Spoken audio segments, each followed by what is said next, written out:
Back into it again, sunny morning early.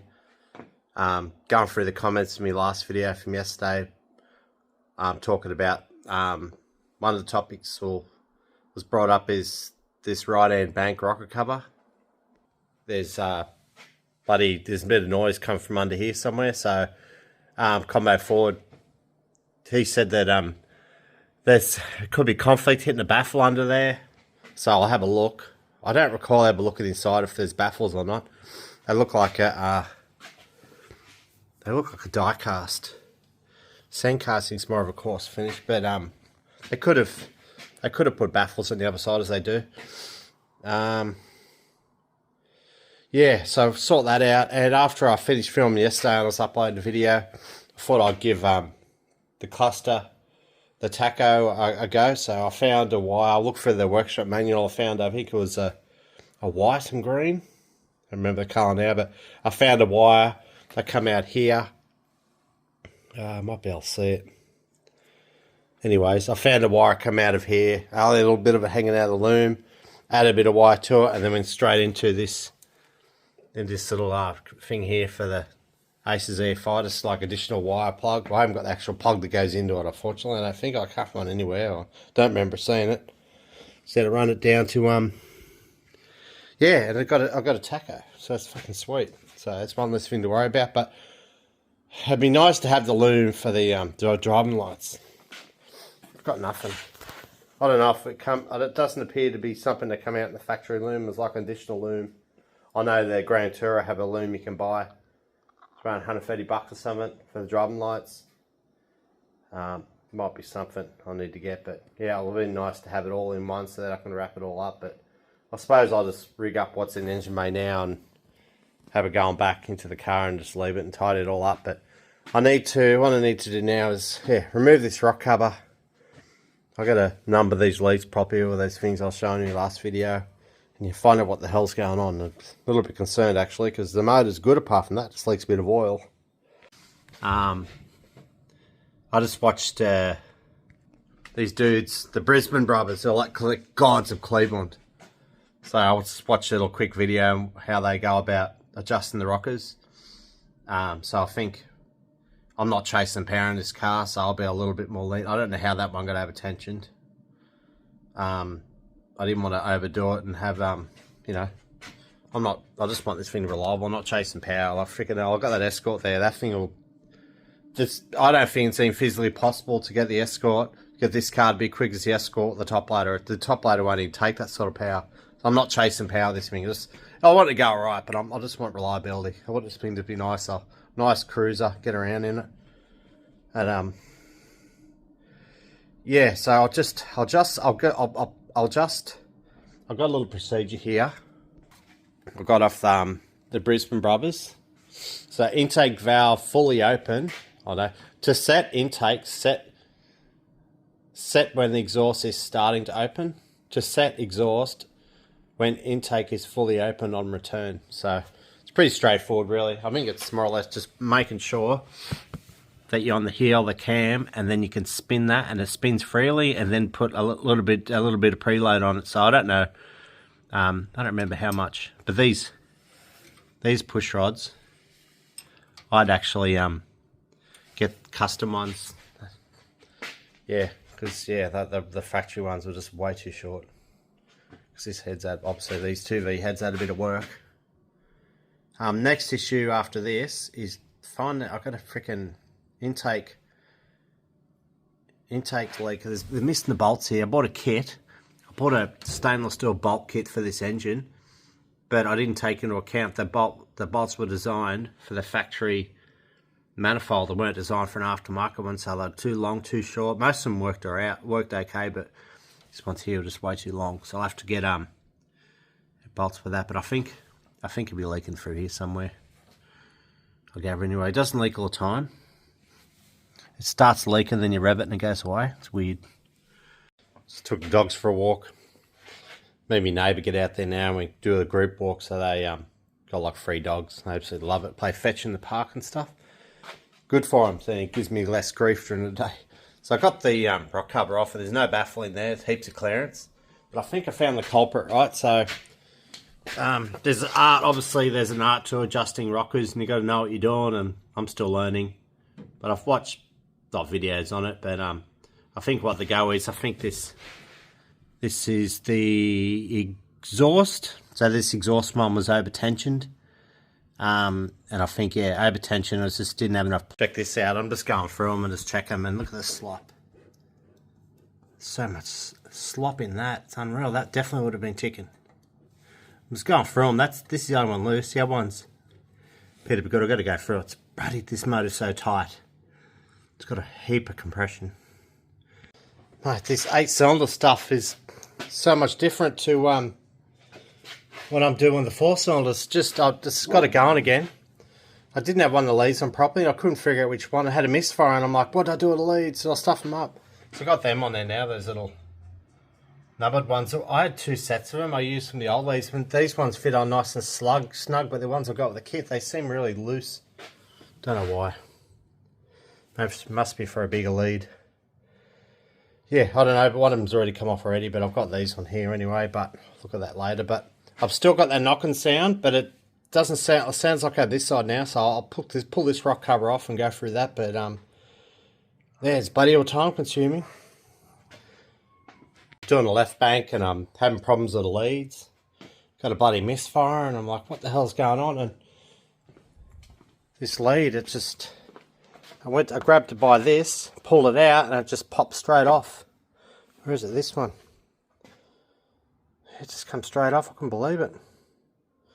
So yeah, I'm having to pull the guts out, because I can't chop or do anything with these. If I do anything, I'll alter them. They'll be too short, and they seem like they're struggling now for length anyway. But so yeah, I'll have to crimp this back on and yeah, see how we go. Had to use a bit of tie wire just to get around it, just to grip on it. Looped it up really well just to push through here. So now I'll use that crimping tool I got laying around somewhere and crimp it back on. They're crimped on now. Hopefully they don't come off. But these leads are so difficult compared to the Escort. I know it might be naughty, but I put a little bit of WD-40 in just in there, just so it slides in and you can feel it click. Once you feel that click over the spark plug, you feel it click over the terminal, that's good, but you can't always feel it when that's really dry. It's painful, but yeah, obviously you've got to be limited how much you use, WD-40, but just testing the leads out now. It's got a bloody misfire, like one of the leads is, yeah, it's not working properly. I think I found the prop. This lead is giving me the grief. Must be come off in there, bugger. Number 7. It gets worse. Works there. Nothing there. So there's a break inside, I reckon. Bastard. I have to make a whole new lead now. So I'm probing in here, and it gets to around here. There's nothing, and then you get up to around here, it comes good. So there's a break in there somewhere. Turn to shit. All the leads I had spare for the Escort, they've already been used. They must have been the ones that were on the engine when I overheated at that time, and yeah, damaged the ends of the leads. But tested all the leads and they're all knackered.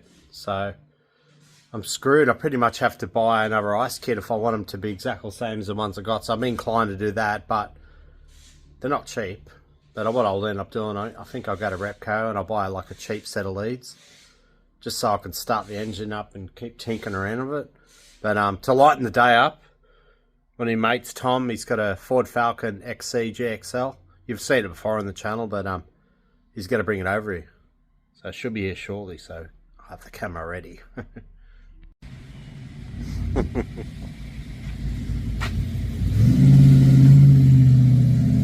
The beast has arrived.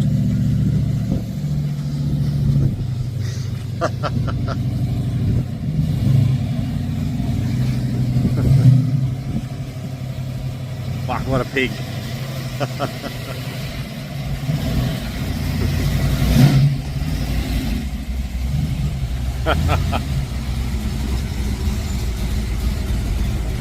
The beast.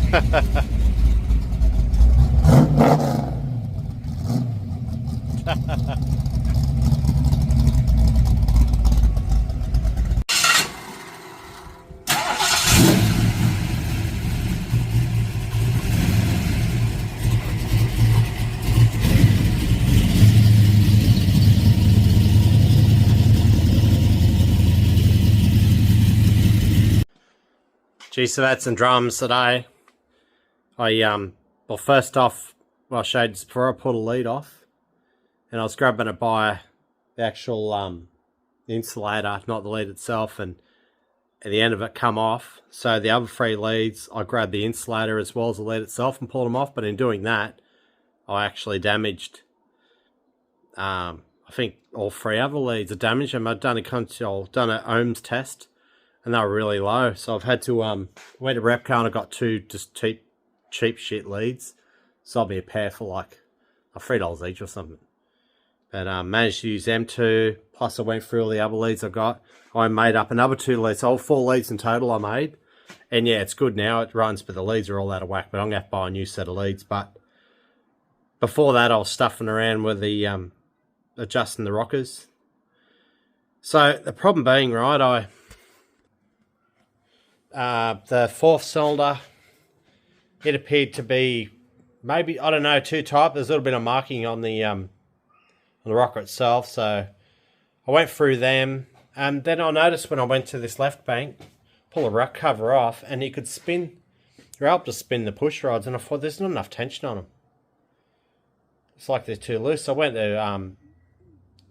through and started doing from numbers at number 5 right through, and I'd done 5, went to 6, and then the push rod still on number 5 was loose, and I'm like, what the hell? And I figured, oh, that's right, they're hydraulic, so the fluid in them, they're going to go soft, like, you know, they're going to lose pressure, they're going to slowly go down, or leaking. That's another bad sign. When your rockers are knackered, they actually, I did soak these, but I don't know, but yeah, they're not, I think, what I've just been told is that take Dizzy out, put the Allen key in there, good on the drill, and build pressure up, so that it's like, you know, as if the motor's running, and then you go ahead with it. Depends what you muck around with, but I'll start her up. It's still got the bloody knock on. You've heard it all before, but we'll give her a kick in the guts.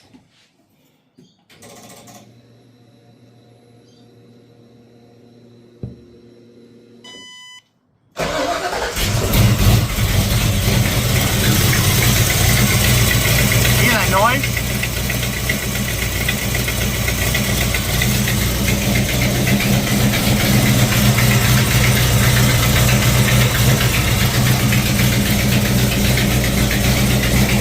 It's got plenty of oil pressure.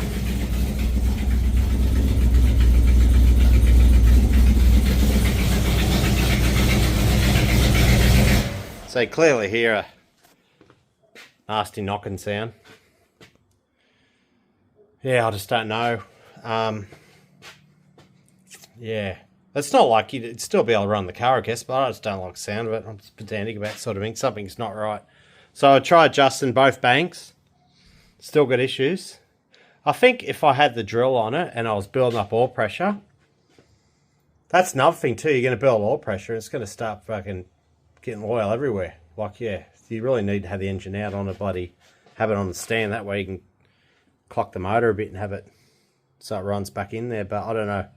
Something is not right. This I did use. I'll show you what I used. So here's the kit I bought.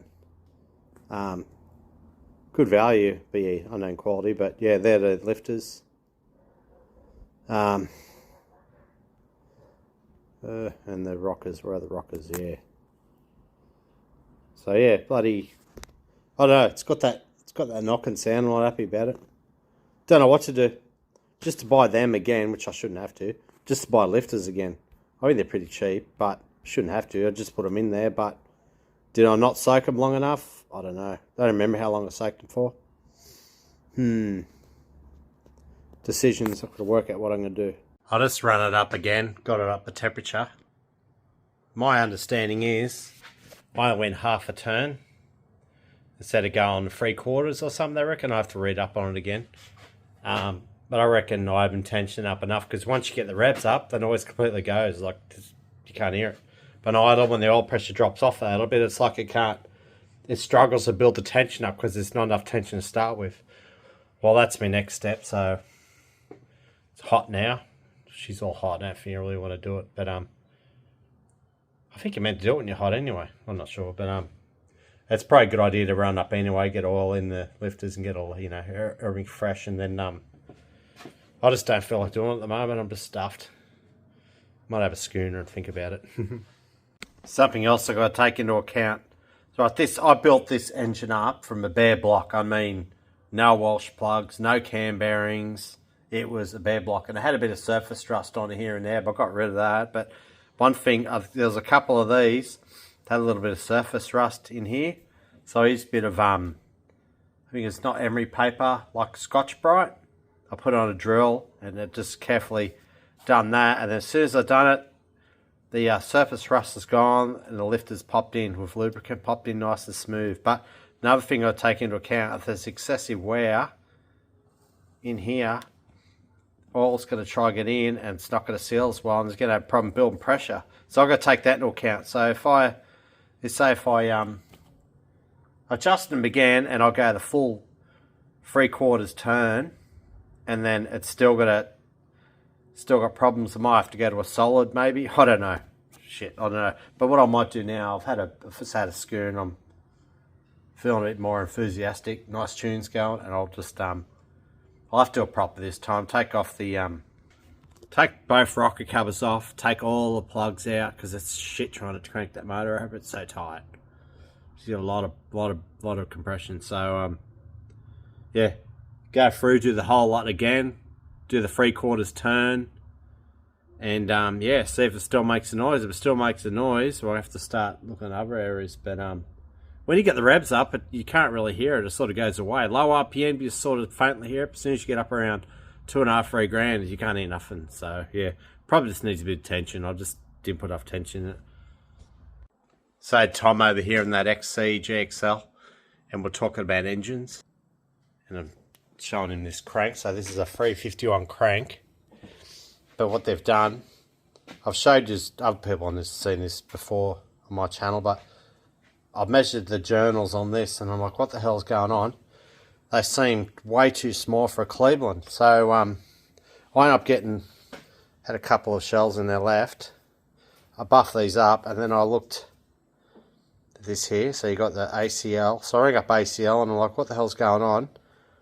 And he goes, no, these bearings are a custom bearing. And I explained to him what I've got, and he goes, yeah, that'll be an offset ground. See that? Offset ground crank to like an old school stroker. So being stroked to like it's a 373 or something. I don't remember now, but yeah, offset ground crank, unreal. So in order to use these, I would have had to use like a, I think Scat have a conrod, like a Chevy conrod that you can use.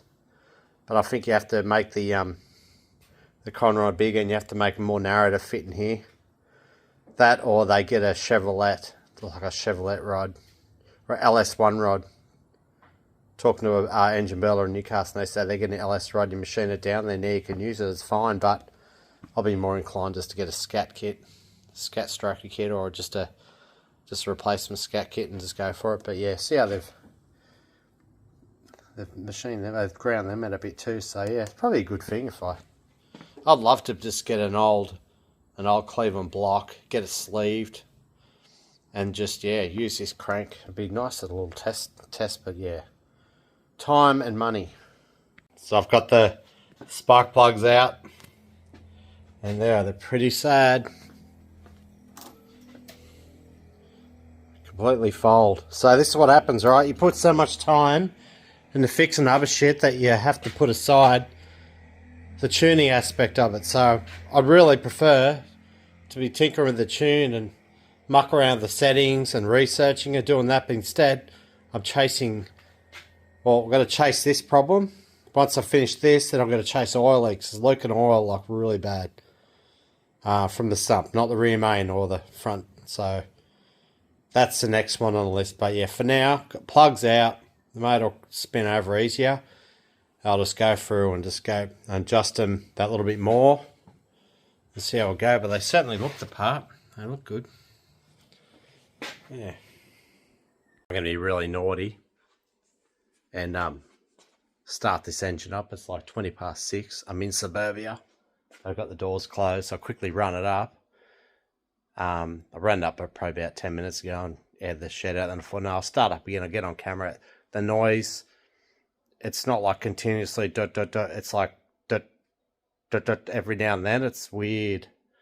I thought it might have been the center force clutch with the weights on it, but I just don't know. What I'll do, I'll get on camera, film it, then I'll open the garage and get some air in here because it gets really fumy. And we'll see what I can find on the camera, listen to it.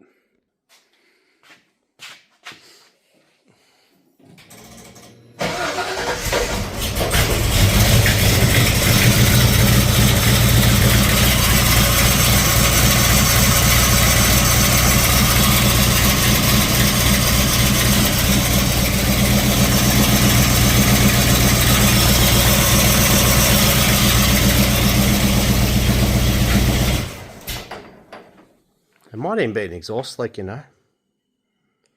It's like as metal on metal. It might be something on the engine conflicting with something.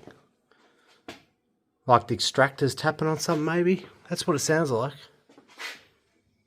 Actually. Shit, hold on. I have to show you something. Place is a mess. Just wonder if that clutch... Right down there's a clutch. Stick my arm down there.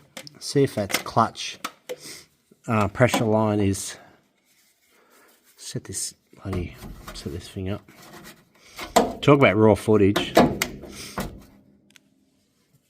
Let's give that clutch line a rattle. No, I'm thinking there might be something down there. It's conflicting.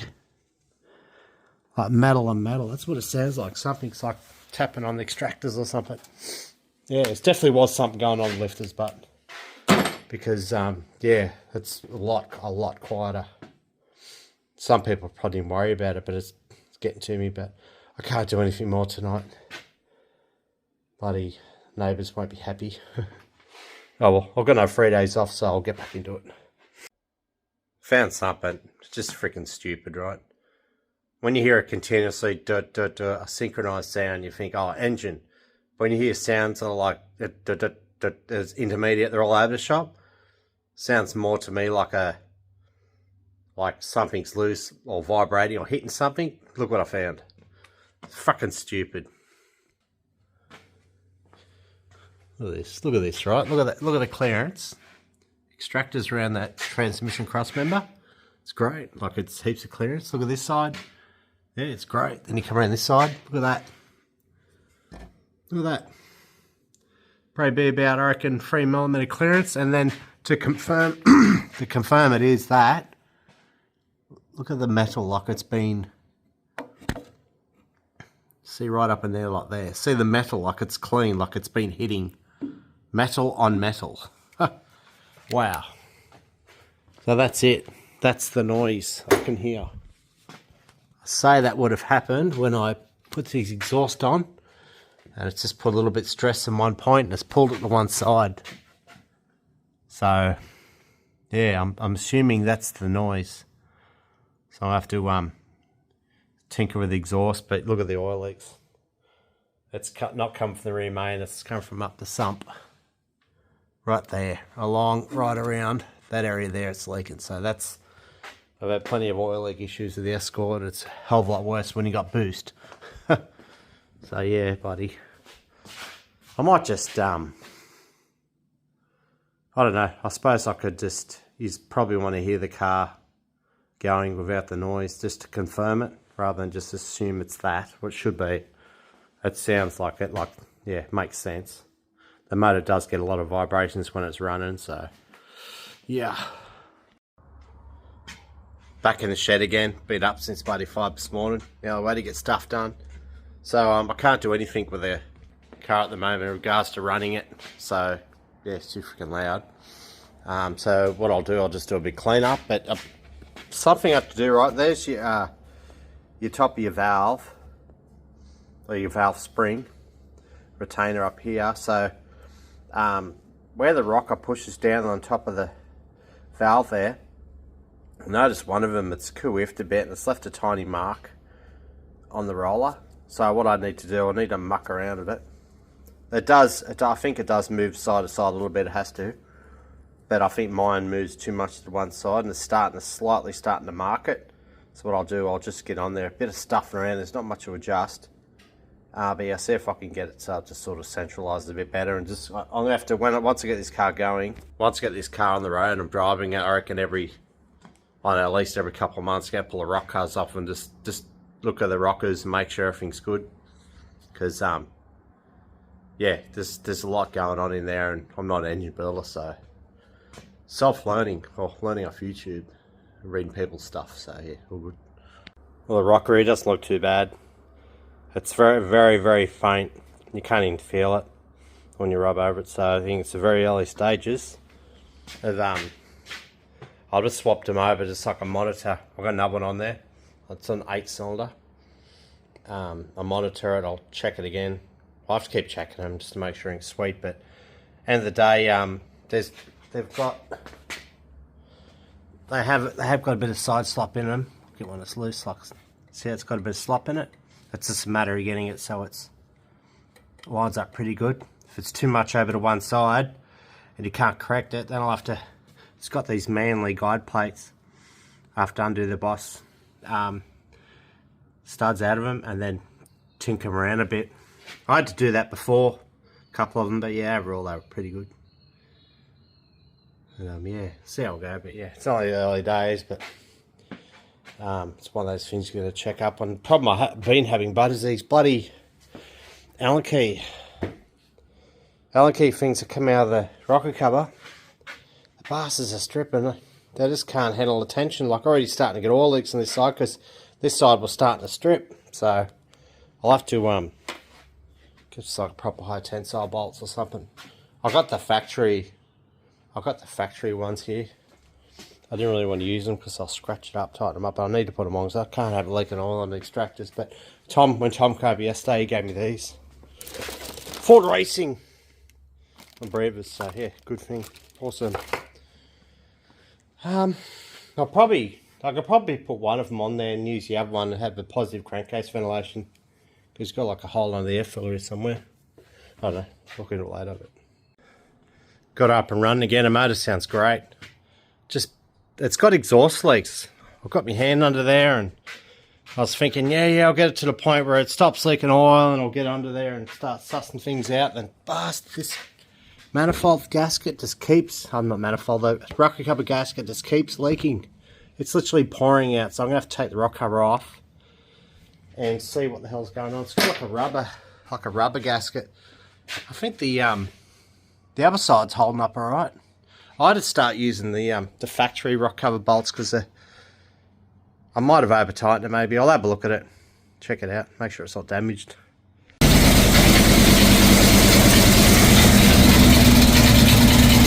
Stop leaking oil. It's just got wicked exhaust leaks.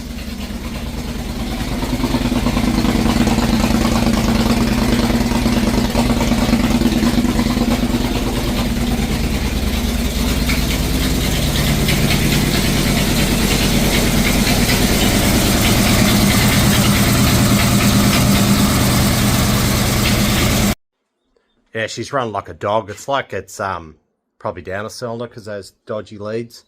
I've got to order new leads. It stopped leaking oil. I mean, short term, running it for about 5 minutes. Can't see any oil going anywhere. So the sump bolts, they just need tightening up. The exhaust manifold, extractors, they got leaks. Like it sounds like it, but there's a definite good leak where it joins from the extractors to the exhaust. But that's just, yeah, that's shit I can sort out. But what's more alarming is the leads. It just sounds like shit. But yeah, the motor itself sounds great. So I'll move forward now, and I could spend hours tinkering around.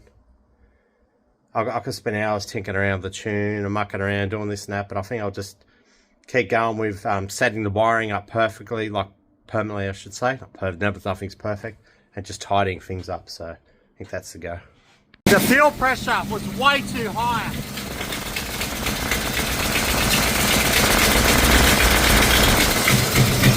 Yeah, I can get down there and talk. Yeah, there's your fuel pressure regulator, AFI stuff. You want it around, I think it's between 42 and 47 or something. Yeah, it was up around 50, so yeah, way too high. It's not helping the cause, but unfortunately it didn't make much difference. So what I'll do now, the engine's running.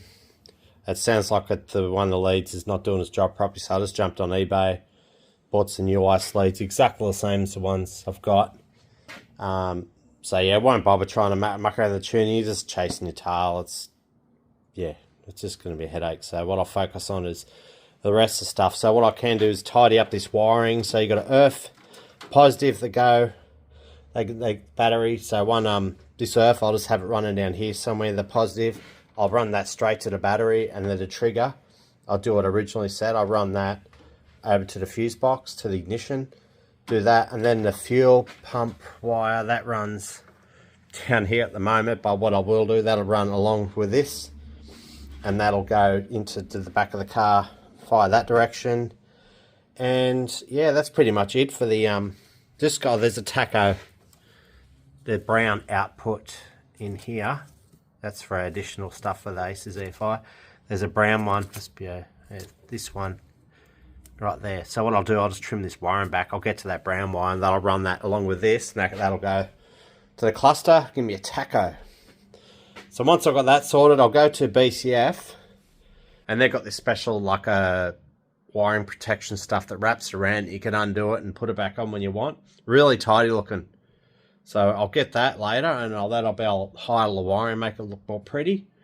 The actual driving light wiring, I'm going to have to, I don't know, probably get online, and I'll probably go on Grand Tour and just buy the mini Loom and just, yeah, rig that up that way maybe, I don't know.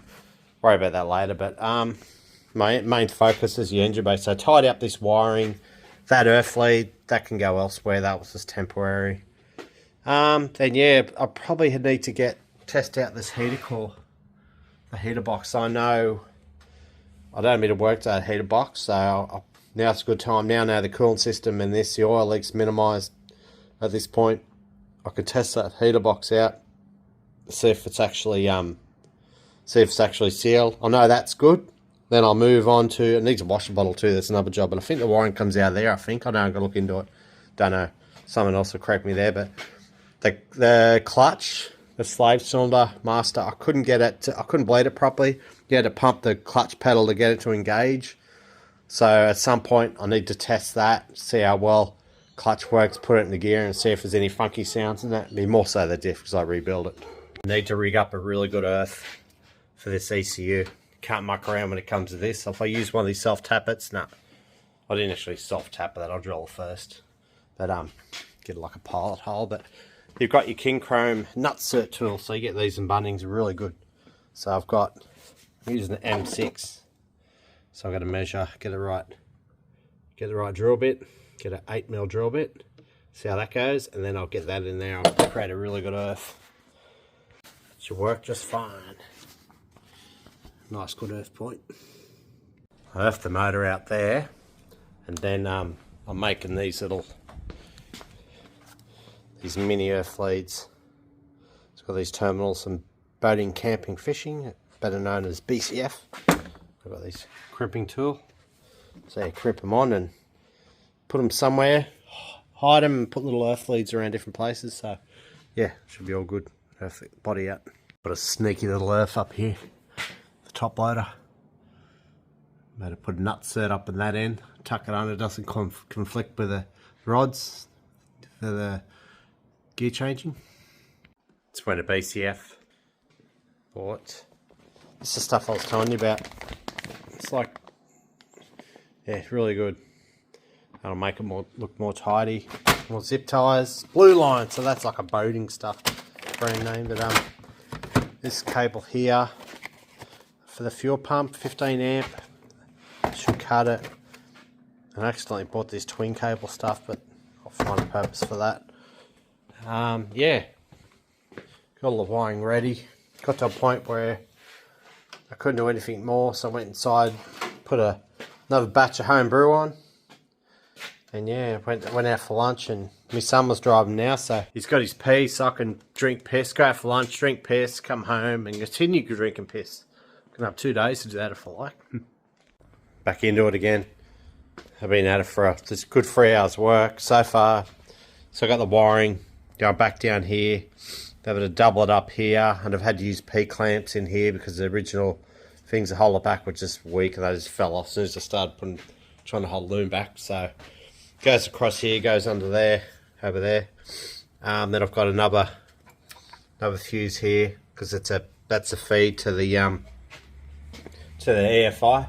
The problem being when it comes to voltage and that and supply for the EFI, it's got to supply the wideband O2 sensor. And yeah, they get really hot. They use a lot of amps, so you've got to have good feed, good reliable. So I got a fuse at the battery, another fuse down here for it. So in case something happens for it along here, it'll snap the fuse there. So I just got to run the Loom back over into the car, and I'm just thinking I might use the old choke hole right in the middle of the screen there. One of those 2 holes. Not sure yet. I think yeah, I've got to work it out. Work out what I'm going to do, and then that'll simply just feed those 2 wires, or the one whole lot of wire go through this. This is that stuff I was telling you about. You can tighten it up so it gets like this.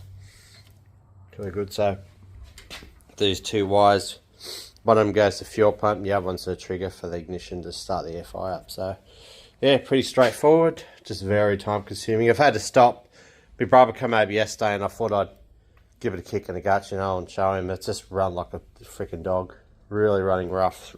Motor's getting flooded with fuel. I got in the Aces and I changed some of the settings. So this engine's a 351, so it's 5,800 cc's. So being 24 over, it turns out like 5,841 cc. So I increased that, but I changed it from being a mild cam to standard. Someone said, I was reading on the Facebook, and they reckon that you do that and it helped the engine run better, and I tried it and yeah, it's run like a dog. But I think the core problem is the leads are just rooted. Unfortunately, I think this side here, my brother pulled off number 8 and it didn't make any difference to how the motor was running. So yeah, so I've got new leads coming, just replacement ones, and yeah, should be able to start again then. But I'll just have to continue to run this wire into the back of the car. But yeah, it's all going really well so far. Back into it again. It's my last day off. So yesterday I got back into it. So all the wiring's all sorted, all tucked in, hidden behind here. Goes along here, and there's a hole. Probably can't see it right up in there. Right in the middle of the screen right there. So I got one of these. Got this in the kit. So I got one of them. Got a punch. Punched it. Made a nice clean hole. Put the Loom through it. So when the I got on Grand Tourer, and I bought a mini Loom for the driving lights. So I should be able to tuck it in beside that possibly. I don't know, I've got to look at it, but yeah, got that sorted. So the wiring goes through. Mounted the fuse box up. Probably can't see it. Can't because the hoist in the road, but probably can't. I mounted the fuse box up under there. It's all in there nice and snug. Got wiring all going back to the fuel pump. So now I put on ignition.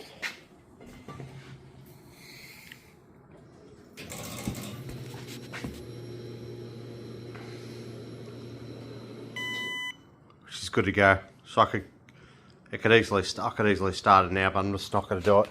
That's another thing about this car. It's all that. I've got to clean that area up. It's all tidied up, but this car is loud. I'm starting to have concerns that it's a bit too loud. It has got exhaust leaks. It doesn't help the cause, but when my brother was over here, it was in the afternoon. It was during the weekday. Started the car up, and you could hear dogs barking around the neighbourhood. It was popping and banging. It was out of tune, but it was freaking loud. So I think whilst I'm in this period now where I'm trying to sort the tune out, I'll have to be realistic and pick the times to run it, because I think when on a Saturday or Sunday when young families are home and people are out walking their dogs and it's a nice peaceful neighbourhood, I start making a big racket. It's not going to go down well. So I think during the week's the best. A lot of people are at work, kids are at school. So yeah, I can't really do any run. I can't run the motor at the moment. I'm waiting on leads to turn up. What I can do is keep progressing with other things. So rather than waste me time trying to sort the tune out and waste of the day, I can get the rest of the car sorted. So at least when I get it running, I've got a clutch. I can back the car in out of the driveway and just see how it rolls and get up and hoist, get the back wheels turned, listen for noises. I know the diff pinion seal needs replacing, but I'll keep my monitor that. And yeah, I guess I'll have to get this car in here and see if I can bleed this clutch. Just wasted too much time bleeding the clutch and slave cylinder. Couldn't understand why, but there seems like when you start pushing the clutch down, there's a bit of play in it. Like it feels like it's got air in it. Just kept bleeding it, trying all the different techniques. I'll show you here. Had my son helping me before. So you push down there, it's got like a bit of slop in it, and I thought it's not bled properly. But then I got my son to do what I done then. I looked underneath on the slave, and it's actually moving the release. Like it's working, it's doing its thing. The whole arm's moving. It's like, that's how it is. But when you put the clutch in, you get the point where it grabs, like it's disengaging the clutch. You push it all the way, and it hits the floor. It hits the point where it's in, but there's a lot of tension on it. Gonna have to get used to that. Just the way it is, I think. I was hoping there'd be a bit of adjustment, like using up one here. I was hoping there'd be a little bit of adjustment here to take up the tension, but if you do that, it'd just have constant pressure on the thrust bearing, and it'd do damage to the pressure plate prematurely. So worry we make this rod a bit longer, but no, it's just the way it is. So yeah, weird. It's like it's hasn't got enough throw in it. I don't know, see how it goes when I start the car up. It'll still be able to drive at night. It just feels weird. So there's a good good hour and a half wasted on that. Move on to something else now. Now that I've got a clutch, I'm going to go through some of the other issues I'm having, and I've lost my lights for the cluster. So I'm like, what the hell's going on? So I'm trying my best, looking at the workshop manual, trying to work out what to do, and it all became apparent that I had to take the upper dash off, which I do not want to touch. It's like, it's out of an XA, it's in really good condition, it's like new. I didn't want to take it out and put it back in, so this time I've taken it out, and I'm not going to put it back in until the car's ready. So there's a little black wire, this little black wire there. As soon as I looked in here, I could see the black wire. It's like a little earth. It's actually come off, and that feeds earth to the lights, and it was unplugged. So it must have been, I must have pulled at it or something at some point, and I've lost them. So now I've got that sorted. There's something else I've got to do. Got this issue with this cluster, right? It sits too far. I think it's too far to the left. So you look at the dash and you can see like it's just not sitting central. So I figured, yep, time to get it out. And you can't just, it's just not a matter of just undoing the screws, moving around. This whole thing runs on these metal structures that come out of here. So I'm having to actually bend them one way to work in my favour. And that way, yeah, I can, hopefully the cluster sits in the right spot. Yeah, a bit of a mission. One of my subscribers, Mark O'Donnell, he's been helping me out a lot with this car, with a lot of electric stuff. So he said that I was talking about the globes and the problems I'm having. Like, see that little dial there? They use it to turn the interior light on. It's also meant to use to make your dash lights brighten and dull down. Trouble is, the mine, they don't do anything. They're pretty much there's a special, I've spoke about it before, there's a little duty whacker in there. Where it says top, there's a thing under there, it's failed. So what Mark done, I didn't have the high beam lights sitting there, but I didn't have this special boxed section that holds the globe. So he gave me that for nothing, and he gave me these cluster globes. Come out of a GT cluster, so I'll just take these out. I've got to be careful of these suckers. I've got to see how they go in, they pull out. Background light sucks, I know. So they work. Lights come on, looks beautiful. That taco sits a little bit too high. It's like a chrome, it's hard to film, chrome trim that goes around it. And it's sort of, you can see top, you can't see that well, so I got to try to move down again. I can't do anything, this cluster won't go down any lower, this stuff can conflicting at the bottom, so I think it's a matter of the shroud sitting up a little bit. See how we go. Trying to wrap this video up, I'll just go through what I've done over the last 5 days. So the motor itself, there's no knocking at all from the motor. Motor's sweet. That noise that you can still hear is the exhaust belting on the cross member, so I'm going to have to tinker with the exhaust. It's got major exhaust leaks, like more so the exhaust where I had to make joins and stuff. So the pressure between the extractors and the muffler, unlike the turbo cars that I've been working on for a while, if there's any air leaks, any gaps in exhaust or leaks between this point in the mufflers, you're going to get horrible sound. So I've got to address that. The Loom, I have to tidy it up a bit, but yeah, Loom's going through. I need to set up a throttle cable. I've got 2 over there actually that come with the car. They're both pretty sad, but I need to get a linkage set up that comes off this. You can buy nice ones on the internet. Tuning, I've gone back to the mild tune setup on the Aces EFI. Once I get it running, I'll do the timing properly, but I want to make sure everything's happy. I don't want to keep running the thing all the time without having the motor loaded up. I really need to take me local tuner and get on the dyno and run the motor, and that'd be nice, but money. So there's that. What I might do, I might just dip the lights, these lights here, and we'll do a test. I might just leave one of them on. It's freaking dark in the shed. It's really still not good. So, righto, the battery's connected. Everything, all the computers wired up. Righto, so I've got, she's heard it all before. So, parkers. So I've got all parking lights that will go at the back. So it's all sweet. Got the side lights going again. There's a bit of, I'm looking on photos on the internet. People have, to say orange at the top, red at the bottom. But people have them around the wrong way. Like, I don't know.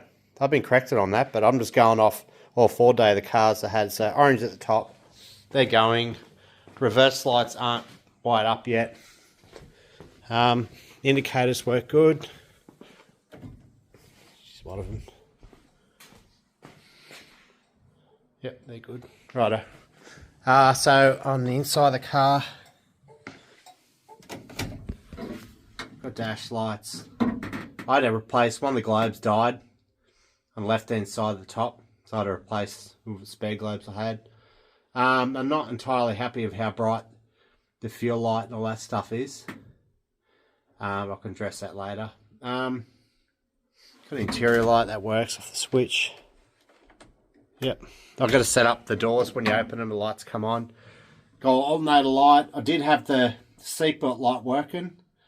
I earthed out the actual relay for the seatbelts and I got really hot and died, so I've done something to it. Don't know. The brake light, it did come on for a second and then it turned off. It's hooked up the must, so I don't know what the go is there. The blower motor works. I've got to test that yet when I get the engine running properly. Got to put the console in. Hood lighting's already done ages ago. Got a horn. Just the little things. But I spent a lot of time today mucking around the wiring. I don't know how I'm going to rig up the door switches. I know there's a way of doing it, but I think from what I gather, there's earth and positive. When the switch opens and closes, it actually turns the light on. I'll rig it up. It's all good. And the fuel cap. I got the original. Paid $600 for it. Managed to get it to work properly, so it's good. I was actually going to buy, replace and remanufacture one for $300, but I thought, nah, I can still use this one.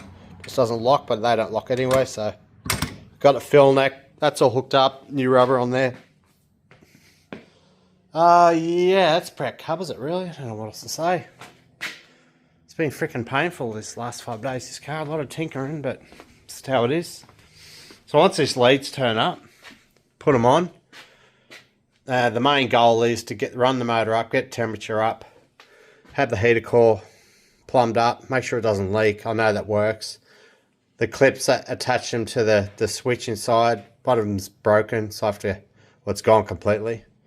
So I'll buy some more of them. Vacuum line for the brake booster. That vacuum leak that we're hearing, I'm doing a bit of research, and they reckon the gasket it comes with the Aces Air5 is really shit, and they have a tendency to leak, so I might get on and buy a proper Edelbrock one or whatever. Buy a decent one maybe, but stop leaking, can't hear it anymore. Wash the wiper motor. So I've got a wiper motor, that works, that's great. But the washer, I didn't even test out yet, I haven't got to that point. I was looking for my old photos and videos and that, and I found it has got a washer bottle and it's got a motor on it. So at some point, that motor on the washer motor on that wiper motor is supposed to die. So they've gone back to the old washer motor and they've plumbed it up somehow. So yeah, I just bought I was pricing reconditioned wiper motors. I thought, I'll just buy a reconditioned one. Yeah, no worries. Yeah, between 500 and 800 bucks. I'm like, yeah, right, no. So I ended up talking to my brother and he said, you can just buy a kit. So I bought a kit last night to put through it, so I got a washer motor again. All those little things for Rego. So yeah, got to install the seatbelts yet. Didn't get around doing that, but it's not critical. I really need to get the cluster and dash. All the cluster's good now, but get all the dash stuff sorted. So then once the seats are in, it'll be heaps hard to get under there. But I've still got to put the console in. I've put in the neutral safety cutout and the reverse lights. But yeah, it's all simple stuff. But I want to hear that motor going sweet with no exhaust leaks.